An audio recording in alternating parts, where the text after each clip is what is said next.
Good morning. So stocks melted up, particularly into the close, as you can see here. As the market went into the close, it had a pretty strong run. And this led mainly by the Nasdaq, which outperformed. Let me just show you that.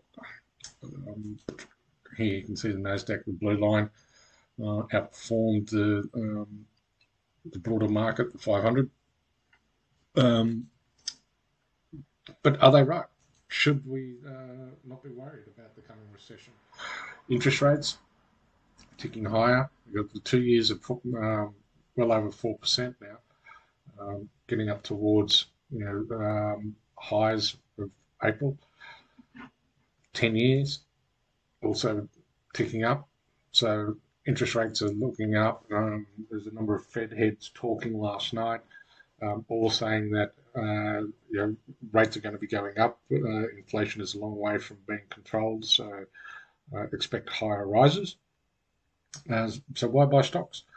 There is a thought process that, or chatter that it's all this new chat GPT AI running the algos, and there's a bit of FOMO going on particularly in tech stocks and big ones, and using that as a safe haven.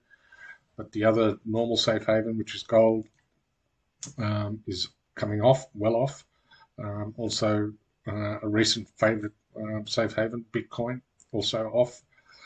So people aren't really pricing in the risk of default or the risk of recession, which are both very high.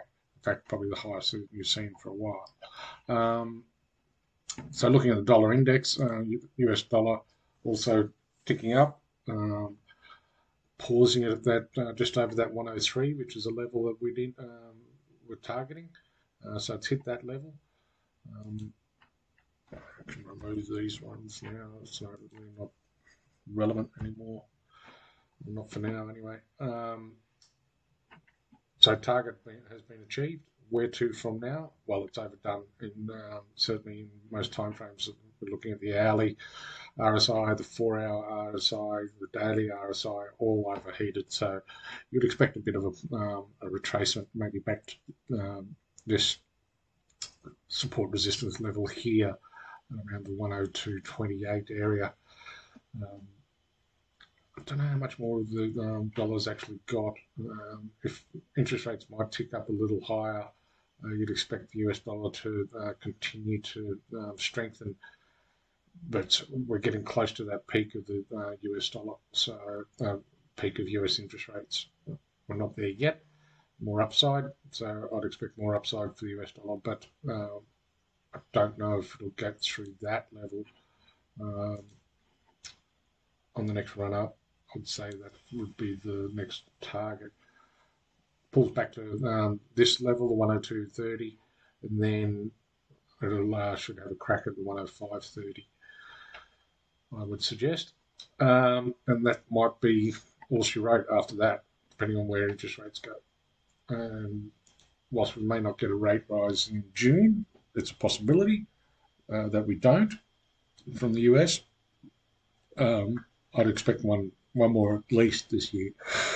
Excuse me. Aussie dollar, range bound, getting close to that 66 level. And this the support zone down here between 66 and 65.70 is that support area. Obviously found a few buyers just before it. I would look to sell it around this level here, back where at the 50 moving average or these lows would be a good area to lean against. I think there'd be an accumulation of sellers around there, so join that party there. Euro dollar. I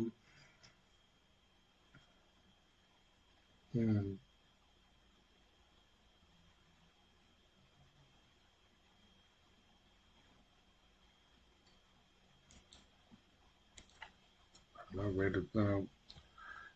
Clearly, you want to sell it, but you need that US dollar to retrace. So if it can get back up to 108, up to this zone here, you can see that low and this high. If you can get back up to that, that's where you'd want to look at selling, getting short or fading it, as I say.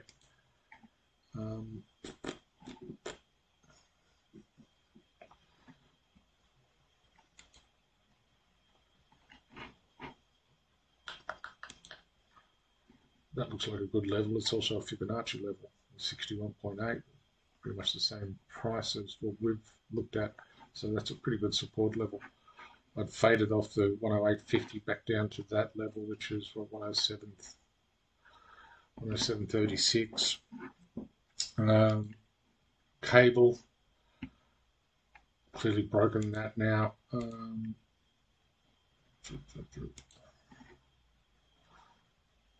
Again, you'd faded off that level now.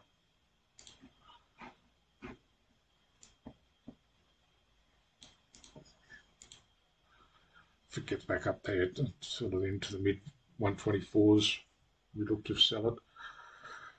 And dollar yen broke through that double top nicely. It did pause for a while and hung around it for a couple of hours before taking off. And now that would be the support zone that you would be buying from. Watch it retrace back down to there, and that's where you'd be getting along. And that's it for the day, guys. Hope you have a good weekend. Stay safe. Trade accordingly.